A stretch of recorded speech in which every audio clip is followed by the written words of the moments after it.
Hare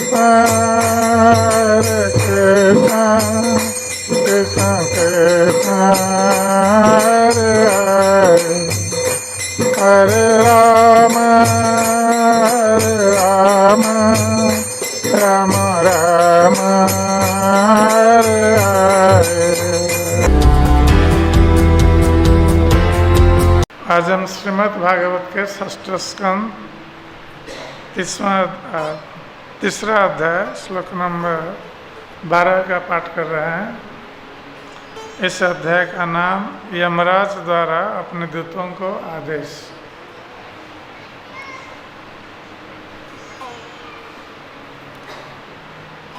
यम उवाच परो मदन्यो जगतस्तथुश्च स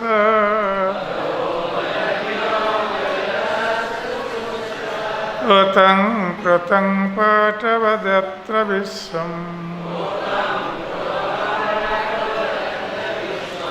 यदंसतोस्य स्थितिजन्मनाश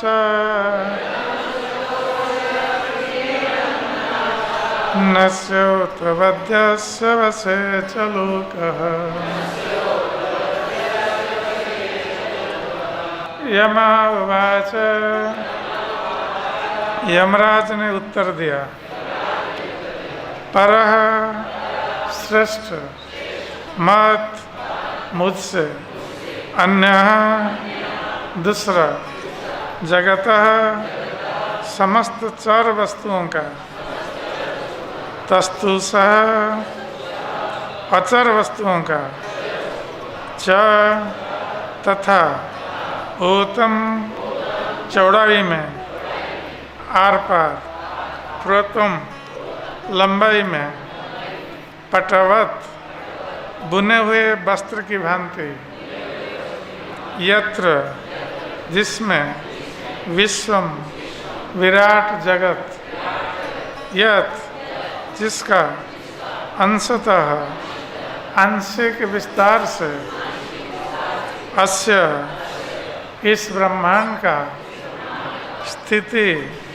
पालन जन्म सृजन नाशा तथा संहार, नसी नाक में, ओतवत रस्सी की तरह, यस्य जिसका, बसे वश में, च तथा लोकः सारी सृष्टि।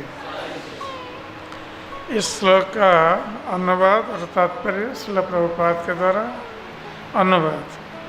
यमराज ने कहा, मेरे प्रिय सेवकों, तुम लोगों ने मुझे सर्वोच्च स्वीकार किया है, किंतु मैं वास्तव में हूँ नहीं। मेरे ऊपर तथा इंद्र एवं चंद्र समेत अन्य सारे देवताओं के ऊपर एक परम स्वामी तथा नियंता है। उनके आंशिक स्वरूप ब्रह्मा, विष्णु तथा शिव हैं, जो ब्रह्मांड के सृष्टि, पालन एवं संहार के भार को संभालते हैं। वे उन दो धागों के तुल्य हैं जो बुने हुए वस्त्र की लंबाई तथा चौड़ाई या ताने बाने का निर्माण करते हैं। संपूर्ण जगत उनके द्वारा उसी तरह नियंत्रित होता है जिस तरह एक बैल अपने नाक की रस्सी द्वारा नियंत्रित होता है। तात्पर्य, यमराज के दूतों को संदेह हुआ कि यमराज के भी ऊपर कोई शासक है। इसलिए उनका संदेह मिटाने के लिए यमराज ने तुरंत उत्तर दिया, हाँ, सबों के ऊपर एक परम नियंता है। यमराज कुछ चर जीवों के यथा मनुष्यों का कार्यभार देखते हैं, किंतु पशु जो कि चर हैं उनके नियंत्रण में नहीं है। केवल मनुष्य को सही तथा गलत का भान है, और इनमें से केवल वे ही मनुष्य जो पाप कर्म करते हैं यमराज के अधीन होते हैं। इसलिए यद्यपि यमराज नियंत्रक हैं, किंतु ये कुछ ही जीवों के विभागीय नियंत्रक है। अन्य देवता भी हैं जो अन्य कई विभागों को संभालते हैं, किंतु इन सबों के ऊपर एक परम नियंता कृष्ण है। ईश्वर परम कृष्ण सच्चिदानंद विग्रह, परम नियंता तो कृष्ण है। अन्य जो ब्रह्मांड के मामलों के अपने अपने विभाग संभालते हैं, परम नियंता कृष्ण के आगे नगण्य। भगवत गीता में कृष्ण कहते हैं, मतः परतरं नान्यत् किंचित अस्ति धनंजय। हे धनंजय, कोई भी मुझसे श्रेष्ठ नहीं। अतः यमराज ने तुरंत ही अपने सहायक दूतों के संदेह को इसकी पुष्टि करते हुए दूर कर दिया कि अन्य सबों के ऊपर एक परम नियंता है। श्रील मध्वाचार्य व्याख्या करते हैं कि ओतंग प्रोतंग शब्द समस्त कारणों के कारण का द्योतक है। परमेश्वर विराट जगत के लिए ताना तथा बाना दोनों ही हैं। स्कंद पुराण के निम्नलिखित श्लोक से इसकी पुष्टि होती है। यथा कंथा पटा सूत्र ओता प्रोताश्च संस्थिता एवं विष्णाविदं विश्वं ओतं प्रोतं च संस्थितम्। रजाई के खड़े तथा पड़े दो धागों ताना बाना के समान भगवान विष्णु इस विराट जगत में ताने बाने के रूप में स्थित है।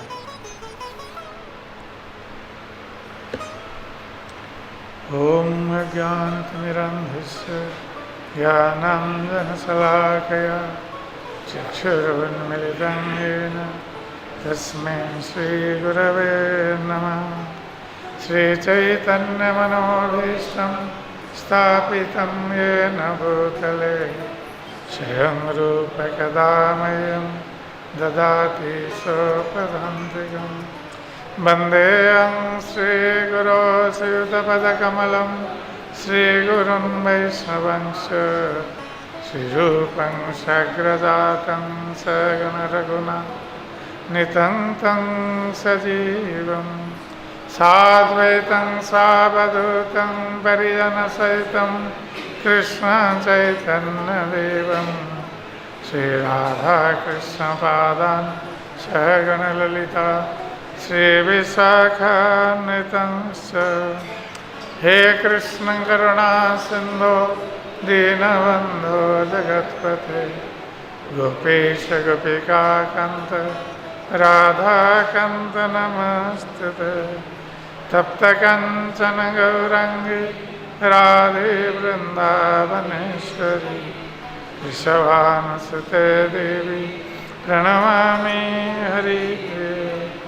वंशाकल्पतरुभ्यश्च कृपा सिन्धुभ्येव च पतितानां पावनेभ्यो वैष्णवेभ्यो नमो नमः। नमो महावदान्याय कृष्णप्रेमप्रदायते कृष्णाय कृष्णचैतन्य नाम्ने गौरतिसे नमः।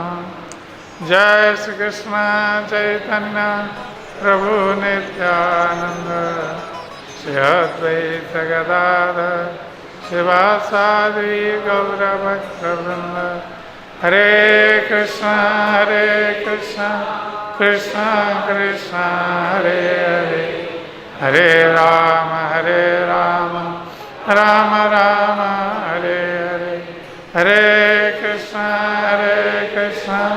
कृष्ण कृष्ण हरे हरे हरे राम राम राम हरे हरे। हरे कृष्ण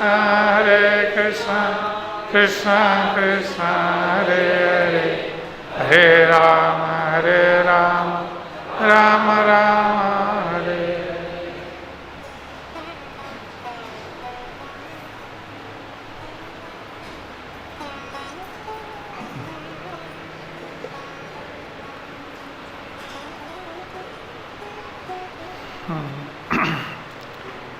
श्रीमद् भागवत के इस श्लोक में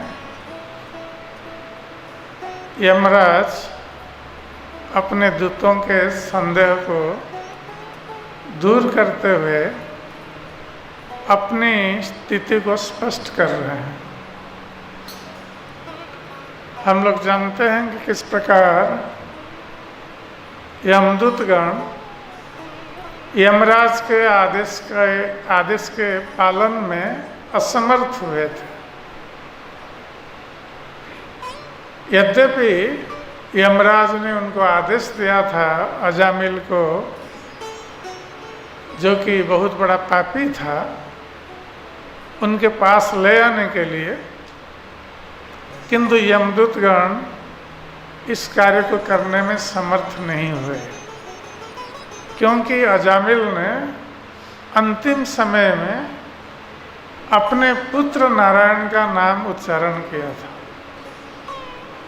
यद्यपि भगवान भगवत गीता में कहते हैं, अंतः काले च मामेवं स्मरण मुक्त कलेवरम यह प्रयाति समद्भावम याति नास्त्र्यत संशय, कि मृत्यु के समय जो मेरा नाम उच्चारण करते हुए शरीर त्याग करता है तो उसका इस संसार में पुनर्जन्म नहीं होता है, वो भगवान के पास चला जाता है। तो अजामिल ने नारायण नाम का उच्चारण किया है। यद्यपि जीवन भर उन्होंने पाप कर्म किया था, अंतिम समय में ये नारायण नाम का उच्चारण किया, किंतु ये नारायण के उद्देश्य से उच्चारण नहीं किया था। अपने पुत्र का नाम नारायण रखा था, इसलिए पुत्र को पुकारते हुए नारायण नाम का उच्चारण कर दिया था। किंतु जो पुत्र को उसने नाम दिया था वो भगवान का ही नाम था, और भगवान का नाम चाहे किसी को लक्ष्य करके उच्चारित किया जाए फिर भी उसका फल प्राप्त होता है। भगवान के नाम की ये महिमा। तो इसके फल स्वरूप यद्यपि अजामिल ने पुत्र के उद्देश्य से नारायण नाम का उच्चारण किया था, किंतु जैसे शास्त्र में बताया गया है, संकेत्यं परिहास्यं वा स्थोभं हेलनं एव वा वैकुंठ नाम ग्रहणम अशेष अघहरम विदु। कोई संकेत में किसी को लक्ष्य करके, जैसे अजामिल ने किया था, भगवान का नाम उच्चारण कर देता है। कोई अवहेलना पूर्वक भगवान का नाम उच्चारण करता है। कोई गीत गाते समय पद पूर्ण करने के लिए भगवान का नाम हरि आदि ले लेता है। तो ये कोई परिहास पूर्वक भगवान का नाम लेता है, तो इसका फल है कि अशेष अघहरम विदु, व्यक्ति का सारे पाप नष्ट हो जाते हैं। तो कोई संकेत में भगवान का नाम लेने पर भी सारे पाप नष्ट हो जाते हैं। तो जिसके कारण अजामिल के पाप नष्ट हो गए, और यही कारण था कि विष्णुदूत लोग आकर यमदूतों को रोका था अजामिल को लेने के लिए यमराज के पास। तो यमराज के लिए, यमराज के दूतों के लिए ये पहली घटना थी। ऐसी घटना पहले कभी घटित नहीं हुई थी, क्योंकि यमराज के दूतों का कार्य क्षेत्र अलग होता है। वे केवल पापियों के पास जाते हैं उनको लाने के लिए, और विष्णुदूत लोग जाते हैं भगवान विष्णु के भक्तों के पास उनको वैकुंठ ले आने के लिए। इसलिए कभी भी विष्णुदूत और यमदूतों की भेंट नहीं होती, क्योंकि वो अलग अलग कार्य क्षेत्र है। किंतु ये पहला अवसर है जहाँ पापी समझकर यमदूत लोग आए हैं अजामिल को लेने के लिए, जो सत्य था। किंतु अजामिल ने जो नारायण नाम का उच्चारण कर दिया अंतिम समय में, इसलिए विष्णुदूत लोग भी आ गए अजामिल की रक्षा के लिए। तो वहाँ पर दोनों विष्णुदूत और यमदूतों का प्रश्नोत्तर होता है, बहुत तात्विक प्रश्नोत्तर होता है। जैसे विष्णुदूतों ने पूछा था यमदूतों को कि धर्म क्या है, तो यमदूतों ने सही उत्तर दिया था, वेद प्रणीहित धर्म अधर्मस्तद विपर्जय। जब वेदों में जो कार्य करने के लिए कहा गया है उसको पालन करना ये धर्म है, और वेदों के विरुद्ध कर्म करना अधर्म है। तो उनका उत्तर सही था। वो वेद धर्म क्या है यमदूतों ने बता दिया था, किंतु यमदूतों को और एक धर्म के बारे में पता नहीं था। ये जितने भी धर्म हैं संसार में, वेद धर्म, लोक धर्म, समाज धर्म, पारिवारिक धर्म, तरह तरह के धर्म स्थापित हुए हैं, किंतु इन सारे धर्मों के ऊपर एक परम धर्म होता है, श्रेष्ठ धर्म होता है। इसके संबंध में यमदूतों को पता नहीं था। तो ये श्रेष्ठ धर्म क्या है? सभी पुंस परो धर्म यतो भक्ति अधोख्य अहेतु की अप्रतिहता यदात्मा सुप्रसिद्ध। कि जो परधर्म है, श्रेष्ठ धर्म, ये भगवान के चरण में, अधोक्षज के चरण में भक्ति, इसको श्रेष्ठ धर्म बताया गया। और भक्ति का प्रारंभ होता है भगवान के नाम ग्रहण से, तन्नाम ग्रहणादि। हरे कृष्ण कृष्ण कृष्ण हरे हरे, हरे राम राम राम हरे हरे। तो ये भक्ति का जो प्रारंभ होता है भगवान के नाम ग्रहण करने से, और ये श्रेष्ठ धर्म है, ये यमदूतों को पता नहीं था। ये तो वेद धर्म क्या है उन्होंने ठीक बता दिया, वेद प्रणीत धर्म अधर्मस्तद विपर्य। किंतु भगवान के नाम में इतनी शक्ति है कि व्यक्ति के सारे पाप नष्ट हो जाते हैं, इसके संबंध में उनको पता नहीं था। यदि पता होता तो फिर अजामिल के पास नहीं आते। तो विष्णुदूतों ने इसलिए रोका यमदूतों कि तुम लोग अजामिल को नहीं ले सकते, अब वो पापी नहीं रहा, इसके सारे पाप नष्ट हो गए, क्योंकि अंतिम समय में उन्होंने भगवान का नाम उच्चारण किया। तो यमदूत बहुत अपमानित हुए, क्योंकि उनमें गर्व था यमदूतों में कि यमराज जहाँ कहीं भी भेज देते हैं यमदूतों को, वो वहाँ जाकर उस प्राणी को बांध करके ले आते हैं यमराज के पास और दंडित करते हैं। और अभी तक किसी ने रोका नहीं था उनको। तो इसलिए उनके मन में गर्व था कि यमराज के आदेश में हम सब कुछ कर सकते हैं। किंतु ये पहली घटना थी कि विष्णुदूतों ने उनको रोक दिया और अपने कार्य पालन में समर्थ नहीं हुए। तो ये सरकारी कार्य में ये बाधा उत्पन्न हो रहा था। ये यमदूत लोग आए थे यमराज के कार्य करने में, उसमें बाधा उत्पन्न हो गई, विष्णुदूतों ने बाधा दी, तो ये अपमानित हुए यमदूतगण। और ये विष्णुदूतों को पहचानते नहीं थे। वो सोच रहे थे कि ये लोग तो बहुत अच्छे दिख रहे हैं, भद्र व्यक्ति की तरह, तो ये लोग हमें क्यों रोक रहे हैं हमारा कार्य करने के लिए। किंतु उनके मन में ये दुख था कि आज पहली बार उनके जीवन में यमराज के आदेशों का पालन नहीं हो पाया। ये बहुत बड़ा दुख था। और अभी तक यमदूत लोग सोच रहे थे कि हमारे यमराज ये सबसे श्रेष्ठ है, वो जिस किसी को हमें आदेश देते हैं हम बांध करके ले आते हैं उनके पास, इसलिए ये श्रेष्ठ हैं सबसे। किंतु ये पहली बार उनको अनुभव हुआ कि यमराज के आदेश का पालन नहीं हो पाया। इसलिए उनके मन में संदेह उत्पन्न हो गया, क्या सचमुच हमारे यमराज, हमारे प्रभु क्या सचमुच श्रेष्ठ हैं सबसे, सचमुच परम ईश्वर है? उनके मन में संदेह उत्पन्न हो गया, क्योंकि उनके आदेश का पालन आज नहीं हो पाया। और इधर उनको ये अपमानित हुए हैं विष्णुदूतों के द्वारा, और अपमानित होने के कारण उनमें क्रोध भी उत्पन्न हुआ है। एक तो यमराज के प्रति संदेह और मन में विष्णुदूतों के प्रति क्रोध कि इन लोगों ने हमें आकर रोक दिया।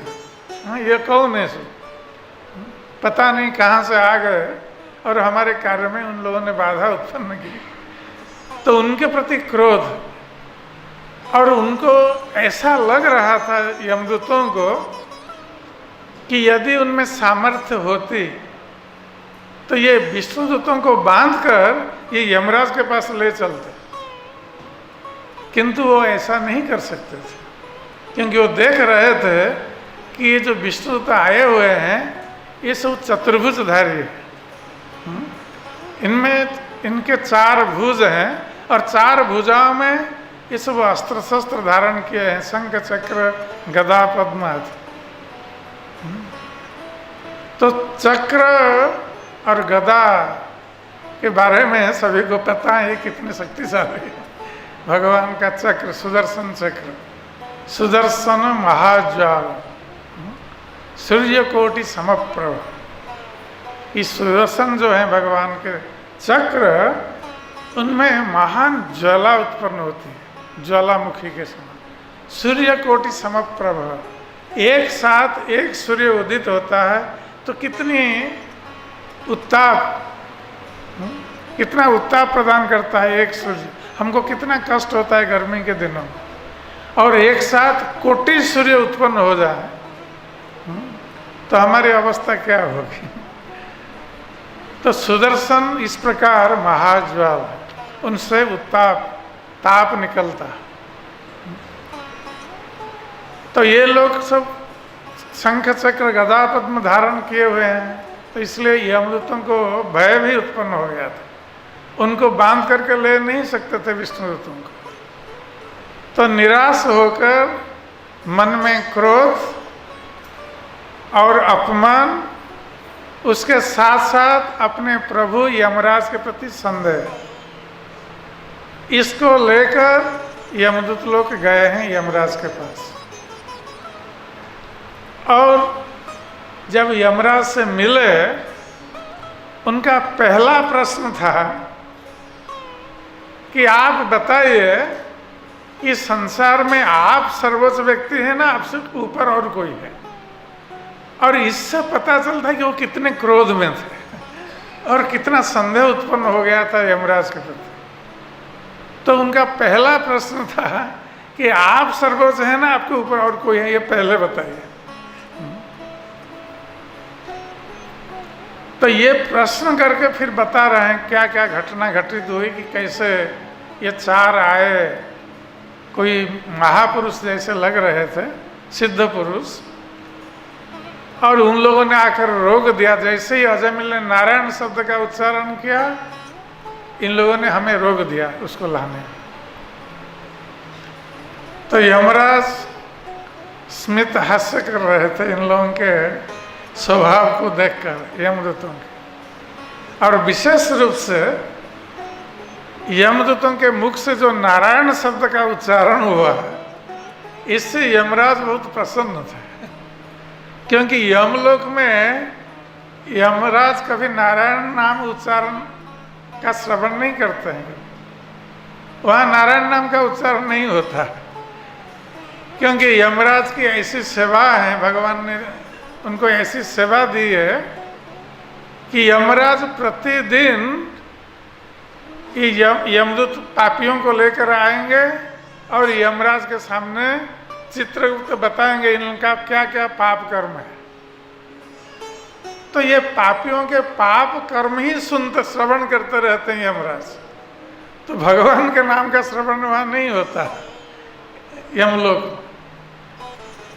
तो जब पहली बार यमदूतों के मुख से यमराज ने नारायण नाम का श्रवण किया तो बहुत प्रसन्न हो गए। ये लंका में हरि शब्द जैसा था। जैसे असुर राज्य लंका में, रावण के राज्य में कोई हरि नाम का उच्चारण करे, ये आश्चर्य की बात है।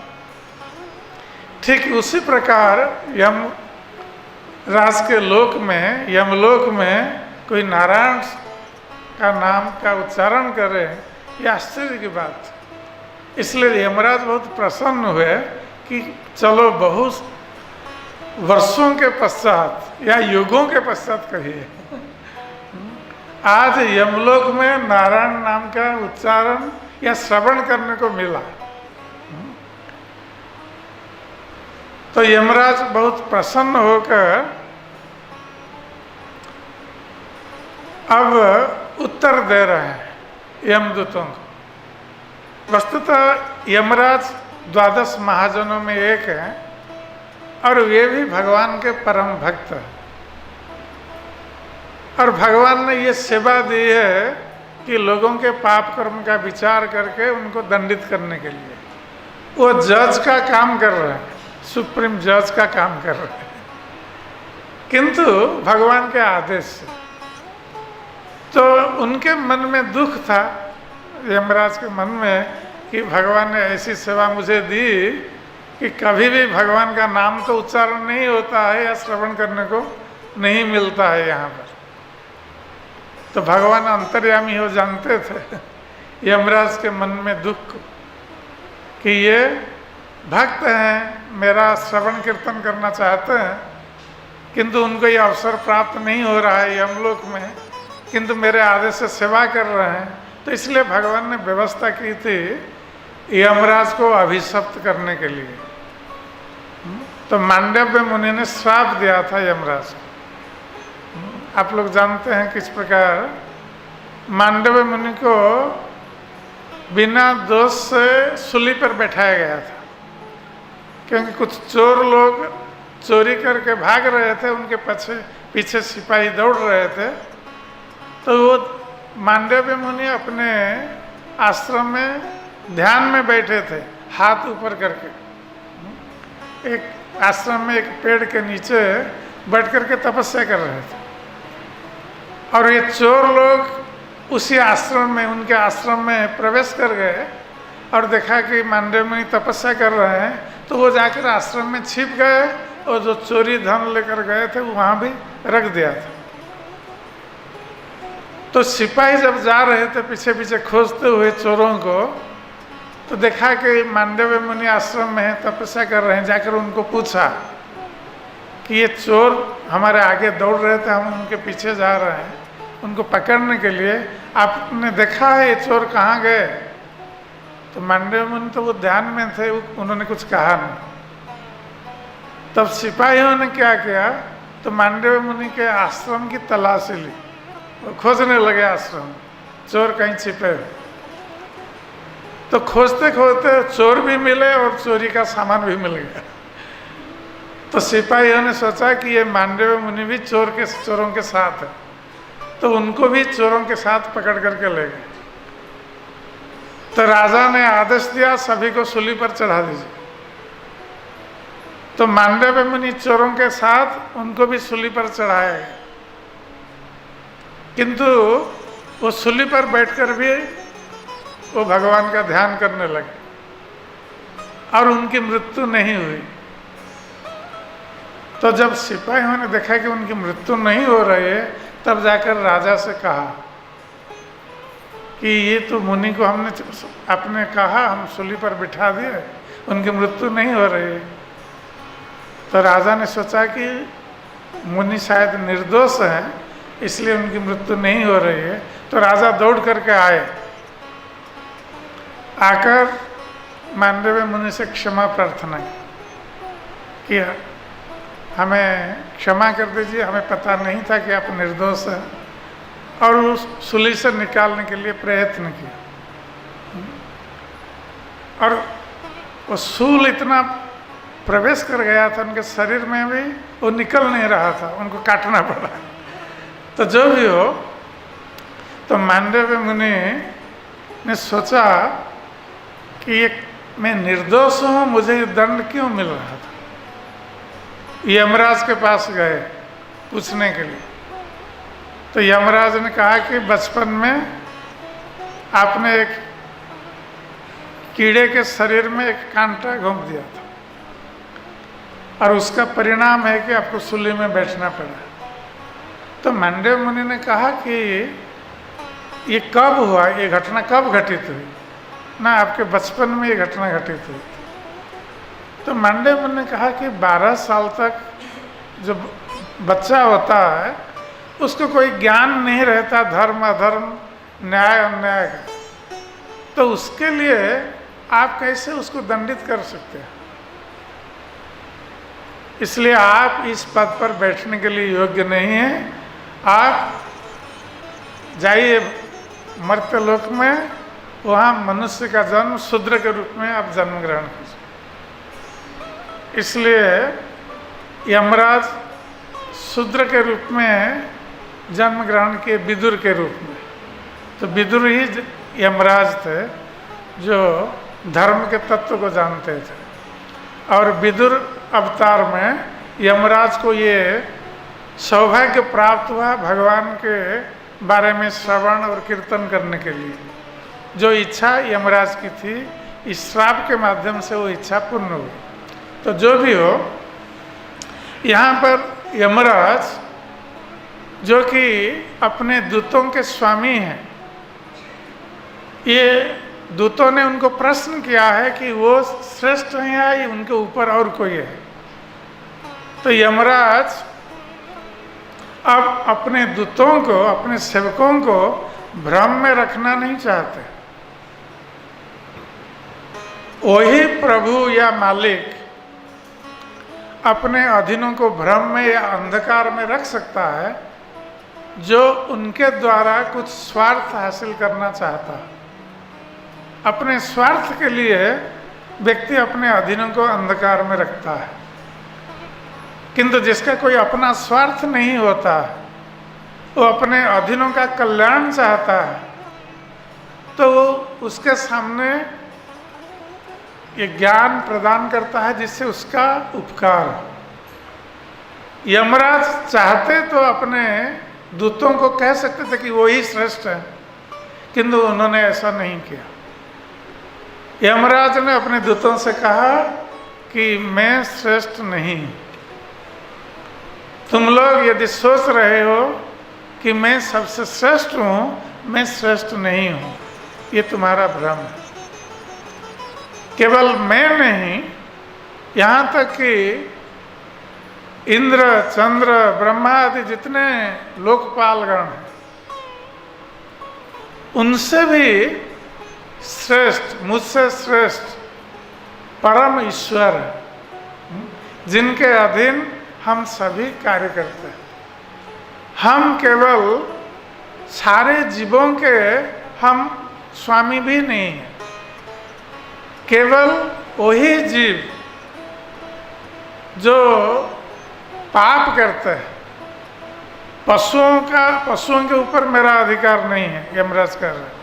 केवल मनुष्यों में जो पाप करते हैं उनके ऊपर मेरा अधिकार है। इसका अर्थ है कि थोड़े से मनुष्य जो पापी हैं उनके ऊपर मेरा अधिकार,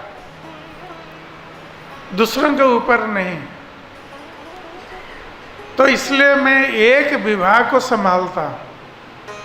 ऐसे इंद्र चंद्र जी ये सब अलग अलग विभाग संभालते हैं। ये सब एक एक ईश्वर है। ईश्वर अर्थात नियंत्रणकारी, एक एक विभाग के नियंत्रणकारी। किंतु इन सभी के ऊपर एक परम नियंत्रणकारी है, परम ईश्वर। वो कौन है ना? ईश्वर परम कृष्ण सच्चिदानंद विग्रह, अनादिर आदिर गोविंद सर्व कारण कारण। तो ब्रह्मा जी ये बात कहते हैं ब्रह्म संहिता कि सभी ईश्वरों के ऊपर एक परम ईश्वर है, परम नियंत्रणकारी है, वे हैं स्वयं भगवान श्री कृष्ण। उनके अधीन ये सारे ईश्वर, सारे नियंत्रणकारी विभाग के अध्यक्ष कार्य करते हैं। यहाँ तक कि ये जो सृष्टि होती है, ये सृष्टि भी वही भगवान से आती है।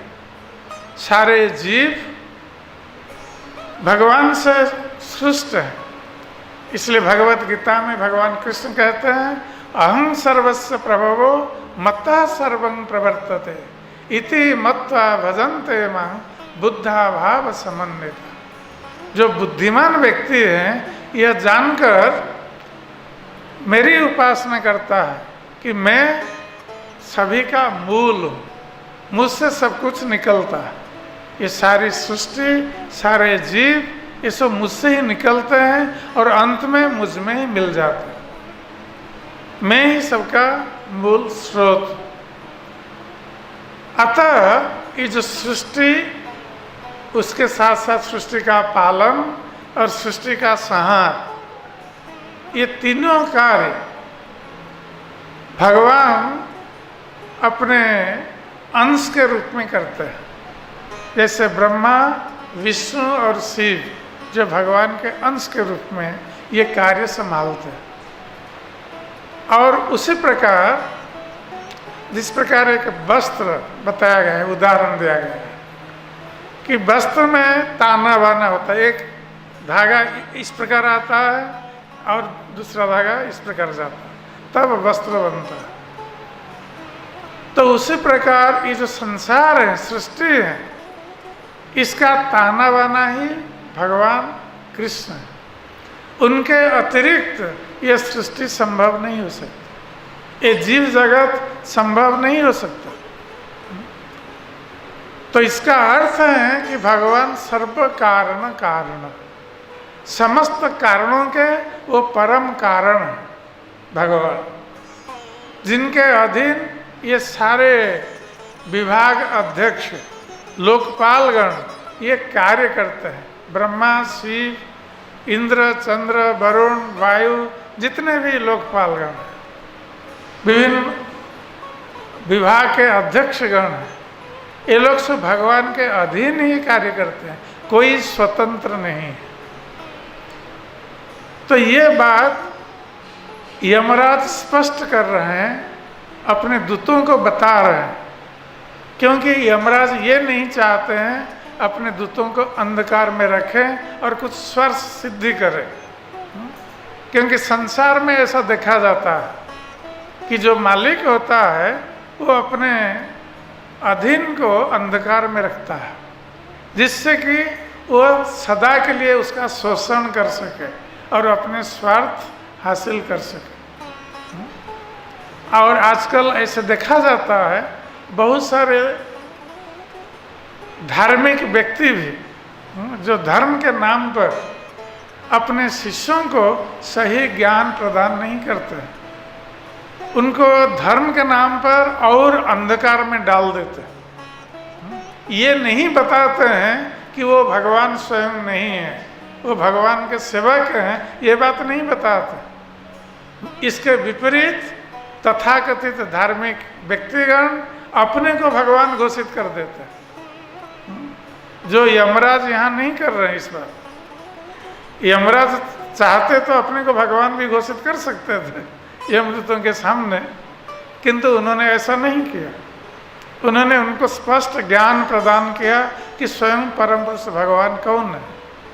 किंतु कलयुग में हम देखते हैं कि ऐसे बहुत तथाकथित धार्मिक व्यक्तिगण जो अपने को भगवान घोषित करते हैं और अपने अधीनों को अंधकार में रखते हैं, जिससे कि उनका शोषण कर सके। और यही कारण था कि श्रील प्रभुपाद जी महाराज सारे संसार में इस कृष्ण चेतना का प्रचार करके लोगों को धर्म के संबंध में ज्ञान प्रदान किया है।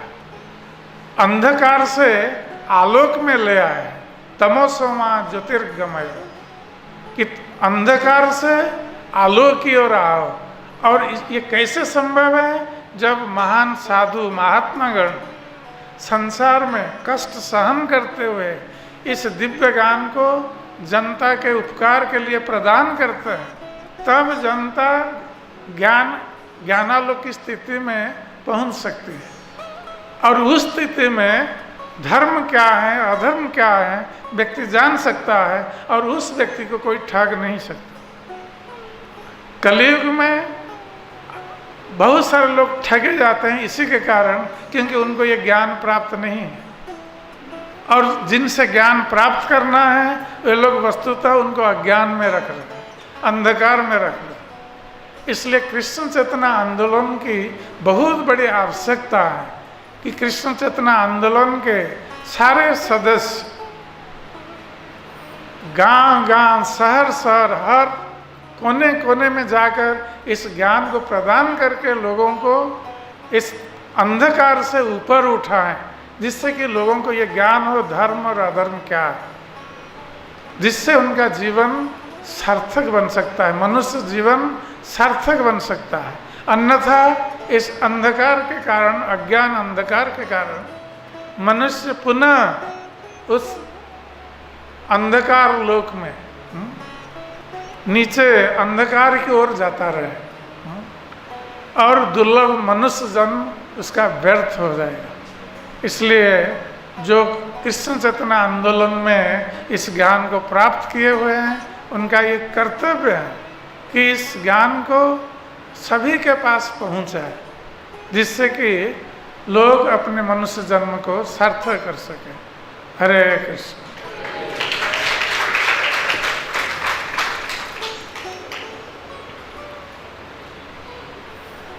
जय ग्रंथराज श्रीमद् भागवतम की जय, श्रील प्रभुपाद जी महाराज की जय, गौर भक्त वृंद की जय, निताय गौर प्रेमानंदे हरि।